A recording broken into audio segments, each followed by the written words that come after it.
Dear traders, welcome back to your own channel Target Bullseye।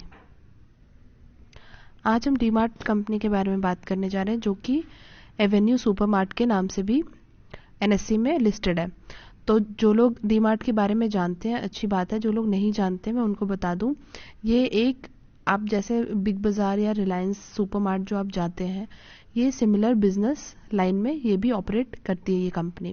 तो अगर हम इसकी बात करें तो ये 2002 में इसका जो सबसे फर्स्ट स्टोर था वो मुंबई के पवई एरिया में सबसे पहला इनका ओपन हुआ था। और अगर हम वही बात करें कि इंडिया में इनके कितने स्टोर्स हैं तो वो है 234 स्टोर्स। दैट मीन्स ये कंटिन्यूसली इनकी ग्रोथ बनी ही रही है। तो आज हम इस वीडियो में देखेंगे कि डीमार्ट के ऊपर जो क्या इनके प्रोडक्ट्स रहे हैं और क्या इनके ऊपर जो अभी लॉकडाउन की जो सिचुएशन चल रही है या प्रीवियसली जो लॉकडाउन था उसकी वजह से क्या असर पड़ा इनके बिजनेस में, सेल्स में, ग्रोथ में, वो भी हम देखेंगे। And then fundamental and technical analysis with chart and then level and target. So आगे तक बने रहिए इस वीडियो में पूरी जानकारी के लिए। तो आप सब में से बहुत लोगों ने राधा कृष्ण दमानी जी का नाम सुना होगा, जो कि इंडिया के 8th रिचेस्ट मैन में गिने जाते हैं। तो अगर हम बात करें डी मार्ट की, तो ये जो कंपनी है ये राधा कृष्ण दमानी सर इनके फाउंडर हैं। तो लास्ट ईयर की अगर हम बात करें तो लास्ट ईयर इन्होंने और 22 न्यू स्टोर्स का सेटअप किया था, मतलब पिछले साल मार्च 2020 में। तो अगर हम तब से लेके अभी तक मार्च 2021 की बात करें इस फाइनेंशियल ईयर में, तो इनकी जो ग्रो हुई थी, रेवेन्यू जो जनरेट हुआ है वो 18% का हुआ है यहाँ पे। तो ये एक अच्छी चीज आपको दिखाती है। अगर हम वहीं 2 साल की बात करें, पिछले 2 साल की, तो आप देखेंगे पिछले 2 साल में इनका जो सेल्स ग्रोथ था, जो कि इनके 2 साल में जितने भी नए स्टोर्स खुले थे उनका जो सेल्स था वो 9.5% इनका जो ग्रोथ रहा है सेल्स का, वो श्रिंक हो गया। दैट मीन्स वो कम रहा, मतलब इनका एक तरीके से आप बोल सकते कि वो नेगेटिव में इन्होंने पोस्ट किया था। अब अगर हम इस कंपनी के ऊपर जो कोविड-19 है उसकी अगर हम इम्पैक्ट की बात करें, तो जैसा कि ये इंडिया की सबसे बिगेस्ट रिटेलर कंपनी है, तो वहीं पे इस कंपनी का जो 1.8 लाख करोड़ का टोटल मार्केट कैपिटल, तो अगर हम बात करें इसमें कोविड-19 का, तो हो सकता है कि इनके जो सेल्स ग्रोथ होंगे या सेल्स जो होंगे वो आने वाले समय में ये भी हैम्पर कर सकते हैं, यानी कि इस पे बहुत बड़ा एक आपको इम्पैक्ट देखने को मिलेगा। तो इसका हम रीजन जानेंगे आगे कि क्यों ऐसा हम ये या फिर ये रिपोर्ट ऐसा क्यों कह रही है। अब अगर हम सिर्फ महाराष्ट्र की ही बात करें तो आप महाराष्ट्र में देखेंगे कि सेकेंड वेव के वजह से वहाँ पे अभी पार्शियल रिस्ट्रिक्शंस हो गए हैं, लाइक नाइट कर्फ्यू और जो वीकेंड पे वहाँ पे लॉकडाउन की बात चल रही। तो ये सारी चीज़ें हो चुकी है महाराष्ट्र में। इनफैक्ट पूरे इंडिया में ही इसका इम्पैक्ट आपको देखने को मिल रहा है, बट हम सिर्फ महाराष्ट्र की इसलिए बात कर रहे हैं क्योंकि महाराष्ट्र में ही आप देखेंगे, मतलब टोटल आप महाराष्ट्र में देखेंगे कि 35% ऑफ ऑल डीमार्ट स्टोर्स, तो टोटल 35% जितने भी डीमार्ट स्टोर्स हैं वो ओवरऑल महाराष्ट्र में आपको इतने परसेंटेज में ये सारे स्टोर्स है वहाँ पे। तो जिस वजह से इसके ऊपर भी इम्पैक्ट आपको पड़ता हुआ, इसके सेल्स में इम्पैक्ट पड़ता हुआ दिखेगा, बिकॉज इनके most of the stores, not most of the stores but हाँ good number of stores Maharashtra में है। एंड महाराष्ट्र में चीज़ें बहुत ज़्यादा कोविड की वजह से इम्पैक्टफुल हुई है और इसी चक्कर में लॉकडाउन एंड चीज़ें हो रही है, तो इस वजह से इनकी जो आगे ग्रोथ एंड रेवेन्यू पे भी आपको इम्पैक्ट देखने को मिल सकता है इन फ्यूचर। और अगर लॉकडाउन की जो चीज़ें, खबरें जो चल रही है, अगर वो ऐसी चीज़ें नहीं होती है कि लाइक नॉर्मलाइज हो जाती है चीज़ें बाकी, तो हो सकता है इस कंपनी के ऊपर उतना असर आपको देखने को नहीं मिलेगा नेगेटिव में। बट हाँ, ये तो एक एनालिसिस है क्योंकि जो हम सिचुएशन देख रहे हैं उसके बेसिस पे हम आपको चीज़ें बताते हैं। वही है कि अगर लॉकडाउन और बढ़ गया या फिर फुल लॉकडाउन हो गया, अभी तो क्योंकि वीकेंड पे अगर ये फुल हो गया लॉकडाउन, तो इनके जो सेल्स होंगे उन पे डेफिनेटली इम्पैक्ट पड़ेगा ही पड़ेगा, क्योंकि लोगों को सिर्फ 2 दिन का टाइम मिलता है या 1 दिन का टाइम मिलता है वीकेंड के टाइम पे कि वो जाके शॉपिंग करे। और अगर उसमें भी लॉकडाउन लग जा रहा है या फिर वीकेंड लॉकडाउन लग जा रहा है तो लोग कहाँ से शॉपिंग करेंगे। और इनफैक्ट आई थिंक इनके जो ऑनलाइन सर्विसेज भी उतने नहीं है कि लोग उसके थ्रू भी करें, तो डेफिनेटली इस पे फिर इम्पैक्ट उस हिसाब से पड़ सकता है। तो दोनों सिचुएशन में आप खुद आप भी एनालाइज कर सकते हैं कि क्या हो सकती है चीज़ें आगे को। अब अगर हम इसके सेल्स ग्रोथ पे नज़र डालें 5 साल के सेल्स ग्रोथ पे, तो आप देखेंगे यहाँ सारे नंबर्स आपको सारे जो परसेंटेज है वो अच्छे दिख रहे हैं। जैसा कि हम ये भी कहते हैं कि 15 to 20% always good, but above 20% is better. तो आप देखेंगे कि यहाँ पे जितने भी आपको परसेंटेज दिख रहे हैं इन 5 years, वो सारे ही आपको अबव 20% दिख रहे हैं। तो ये एक अच्छी चीज़ दिखाई दे रही, क्योंकि सेल्स इनकी अच्छी हुई है, तो आप यहाँ पे प्रॉफिट पे भी उसका सीधा सीधा इम्पैक्ट आपको देखने को मिल रहा है इस 5 साल के फिगर्स में। यहाँ पे आप नंबर्स देख सकते हैं, ये भी अबव 20 है, अच्छे परसेंटेज दिख रहे हैं आपको। अब अगर हम यहाँ पे 4 साल के इनके फिगर्स की बात करें, इनके परफॉर्मेंस की, बैलेंस शीट की, तो आप देखेंगे कि अगर हम यहाँ नेट प्रॉफिट पे सीधा सीधा चले, तो आप देखेंगे नेट प्रॉफिट भी इनका साल दर साल बहुत ही अच्छे नंबर्स में बढ़ता गया है। सेल्स की हमने तो पिछले स्लाइड में बात की ही थी कि इनके परसेंटेज वाइज कि 5 साल में इनका परफॉर्मेंस अच्छा रहा है सेल्स में, और इनके नेट प्रॉफिट में भी हम यहाँ पे देख सकते हैं कि इस 4 साल में इन्होंने बहुत अच्छा परफॉर्म करके दिखाया है। अब अगर हम क्वार्टरली नेट प्रॉफिट की बात करें, तो क्वार्टरली बेसिस पे आप देखेंगे कि मार्च 20 में जब कोविड का टाइम स्टार्ट हुआ था, उनकी जो प्रॉफिट रही वो अच्छी थी, मतलब 271 करोड़ की इनकी प्रॉफिट रही थी, नेट प्रॉफिट।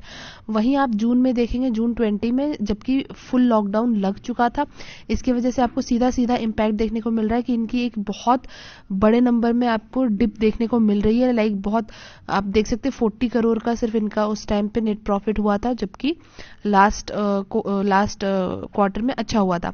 अगेन इनकी हालत थोड़ी सी सुधरी जब सितंबर में चीजें खुली थी, सितंबर में बाकी चीजें बेहतर सिचुएशन में आ गई थी। आप देख रहे हैं कि अच्छा नंबर में इन्होंने परफॉर्म किया था 199 करोड़ का, एंड देन दिसंबर में ये ऑन द ट्रैक फिर से वो वापस आ चुके थे।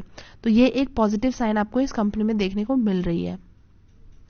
अब अगर हम शेयर होल्डिंग पैटर्न्स के बारे में बात करें, तो आप देखेंगे क्वार्टरली बेसिस पे जो प्रमोटर्स की होल्डिंग है वो ऑलमोस्ट 75% आपको इन 4 क्वार्टर में आपको देखने को मिल रहे हैं। वहीं अगर हम एफआईआई की बात करें, तो एफआईआई ने थोड़े अपने जो परसेंटेज थी होल्डिंग की वो थोड़ी सी इंक्रीज की है, सम पॉइंट्स। अगर हम वहीं डीआईआई की भी बात करें, तो डीआईआई ने भी अपने परसेंटेज जो है वो बढ़ाई है। तो ये आपको जितने जो इनके प्रमोटर्स के पास जो है जितनी होल्डिंग्स हैं एफआईआई एंड डीआईआई के पास, तो ये एक आपको पॉजिटिव साइन दिखा रहा है कि ये लोग भी, प्रमोटर्स ने अपने सारे उसको होल्डिंग्स को बेच नहीं दिया या फिर प्लेज पे नहीं रखा है, मतलब उनके पास मोस्ट ऑफ द जितने उनके होल्डिंग्स हैं वो उन्हीं के पास है। तो ये एक बहुत ही अच्छी चीज दिखाई दे रही है। अब अगर हम वहीं इसके वैल्यूएशन की भी बात करें, तो आप देखेंगे कि इसका ईपीएस जो है वो 15 है। तो हमने जैसा कि कहा है कि 15 to 20 अच्छा होता है, तो आप यहाँ पे ईपीएस देखेंगे कि 15 तो है एटलीस्ट।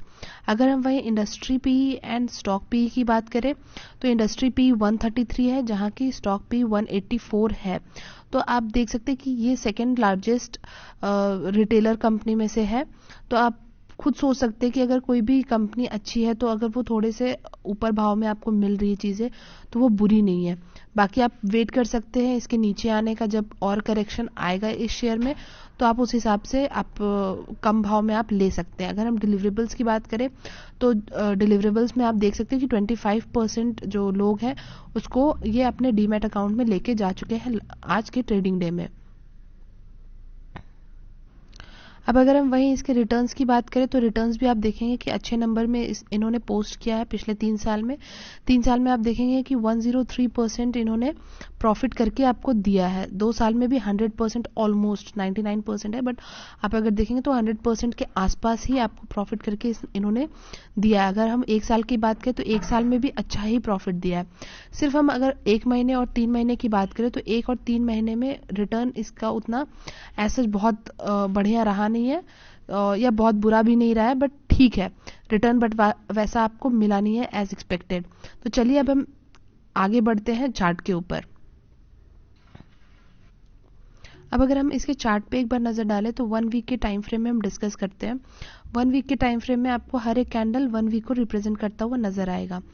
यहाँ पे अगर हम बात करें इस शेयर की, तो कोविड के बाद इसमें जो एक बुल रन आई थी, नॉट बहुत अच्छा, बहुत प्रॉफिट तो नहीं दिया था, बट हाँ जो ठीक ठाक एक अप मूव आई थी, उसके बाद एक बार फिर से गिरावट आई थी बीच में। आप यहाँ देख सकते हैं इस लेवल पे, जहाँ पे ये शेयर आपको ऑलमोस्ट 1900 के लेवल पे पहुंच गया था। उसके बाद जो इसमें बुल रन आई है वो कहीं रुकी नहीं है, बहुत अच्छी एक आपको यहाँ पे एक प्रॉफिट बना के इस कंपनी ने दिया है। अगर हम वहीं बात करें कुछ एक महीने की, तो आप एक महीने में देखेंगे कि ये अपने रेड लाइन, दैट मीन्स जो 20 वीक एक्सपोनेंशियल मूविंग एवरेज है वहां पे 3 वीक से ये सस्टेन करने की कोशिश कर रहा है। इसको तोड़ के ये अभी नीचे आया नहीं है, बट हाँ कोशिश जरूर कर रहा है। अगर तोड़ के नीचे आता है तो आपके लिए जो सबसे स्ट्रांग जो सपोर्ट जो बनेगा वो होगा, आई थिंक ये आपका जो यहाँ पे ग्रीन लाइन है, दैट मीन्स इसका जो है 50 वीक एक्सपोनेंशियल मूविंग एवरेज। क्योंकि ये कोविड के टाइम में भी जो इसमें फॉल आई थी यहाँ पे, तब भी ये इसने अपने ग्रीन लाइन को तोड़ा नहीं था, दैट मीन्स 50 वीक ईएमए को तोड़ा नहीं था। यहीं से एक इसमें बाउंस बैक आया था। अगेन जब यहाँ पे कोशिश किया था ये तोड़ के नीचे आने का, तो तब भी ये अपने ग्रीन लाइन को टच करते हुए बाउंस बैक आया। अगेन यहाँ पे आप देखेंगे इसको भी तोड़ के ये नीचे नहीं आया, बट हाँ यहाँ से बाउंस बैक आया। तो सेम अगर ये अपने रेड लाइन को, दैट मीन्स 20 वीक ईएमए को तोड़ता है, तो आपको ये ग्रीन लाइन के आसपास आपको मिल सकता है। तो ये इसका जो लेवल होने वाला है वो यही होने वाला है। एक बार हम इसको क्लियर बेटर अंडरस्टैंडिंग के लिए एक बार छोटे टाइम फ्रेम पे देखते हैं। वैसे आपको 1 वीक के टाइम फ्रेम पे आपको ये जो लेवल दिख रहा है, जो स्ट्रॉन्गेस्ट जगह जो है वो 2500 से 2550 का आपको दिख रहा है। बट इसके जो क्लियर विजन के लिए एक बार हम छोटे चार्ट पे चलिए डिस्कस कर लेते हैं। जो हमने अभी 1 वीक के चार्ट पे जो डिस्कस किया कि 2500 से लेके 2550 का लेवल हो सकता है इसका, तो आप देखेंगे कि ये है वो जगह जहां पे अगर ये अपने अभी ये येलो लाइन, दैट मीन्स ये रहा आपका 20, 50 एंड 100, तो 100 डे ईएमए के नीचे अगर आता है, 100 डे एंड 200 डे को अगर तोड़ के नीचे आता है, तब आपको 2500 से लेके 2550 के बीच के प्राइस में आपको मिल सकता है। बट उसके पहले अगर हम नजर डालें तो आप देख सकते हैं कि यहाँ पे जहां अभी ये सस्टेन कर रहा है, लाइक ये अभी काफी दिनों से यहाँ पे अपने येलो लाइन के ऊपर सस्टेन करने की कोशिश कर रहा है और कर भी रहा है। अगर ये इसको तोड़ता है तो अगर अभी हम बात करें कि अभी के लेवल पे भी क्या हम खरीदारी कर सकते हैं, तो हाँ आप कर सकते हैं। आप अगर वेट करना चाहते हैं इसके नीचे आने का, तो तब आप वो भी वेट कर सकते हैं कि ये अगर नीचे आता है तो आपको और नीचे के प्राइस पे आप उठाते हैं तो उस हिसाब से आपके प्रॉफिट और ज्यादा बनेंगे। अदरवाइज ये भी लेवल बुरा लेवल नहीं है। यहां से भी अगर आप बाइंग इनिशिएटिव करते हो तो आपको यहां से भी आपको एक अच्छा खासा, मतलब अपने प्रीवियस हाई तक भी पहुंच गया तो एक अच्छा आपको मुनाफा बना के देगा। तो उस हिसाब से आप देखिए कि अगर ये इसको सस्टेन ना करके इसको तोड़ के फिर ये वापस से अपने जो 20 एंड 50 डे ईएमए जो है अगर उसको ब्रेक करता है, ब्रेक करने के बाद ये सीधा सीधा अपने प्रीवियस हाई तक जाएगा। तो आप आने वाले दिनों में या तो आप यहाँ पे बाइंग इनिशिएटिव कर सकते हैं, अदरवाइज वेट कीजिए एंड 2500 से 2550 तक के बीचों बीच आप एक बार कोशिश करिए कि अगर वहां पे मिल जाता है तो बहुत ही मतलब वेल एंड गुड होगा। बाकी आगे बढ़ने से पहले आप सबसे एक यही रिक्वेस्ट है कि अगर आपको ये वीडियो अच्छा लग रहा है अभी तक, तो आप इसको लाइक, शेयर एंड सब्सक्राइब करना ना भूलें। अगर चैनल को सब्सक्राइब नहीं किया है तो प्लीज सब्सक्राइब कर लीजिए। चलिए तो हम आगे बढ़ते हैं। अब अगर हम वही एनालिस्ट की राय माने कि क्या करना चाहिए इस शेयर में, तो 31% एनालिस्ट अभी इसमें बाइंग के लिए आपको सजेशंस दे रहे हैं कि आप चाहें तो इसमें बाइंग इनिशिएटिव ले सकते हैं। तो आप अपने हिसाब से एंड अपने फाइनेंशियल एडवाइजर के हिसाब से एक बार आप अपना कंक्लूजन निकालिए एंड देखिए कि आपको इस शेयर में क्या करना है। बाकी लेवल्स एंड टारगेट हम डिस्कस कर चुके हैं पूरे वीडियो में। तो चलिए अब हम मिलेंगे आपसे नेक्स्ट वीडियो में। तब तक के लिए thank you and take care.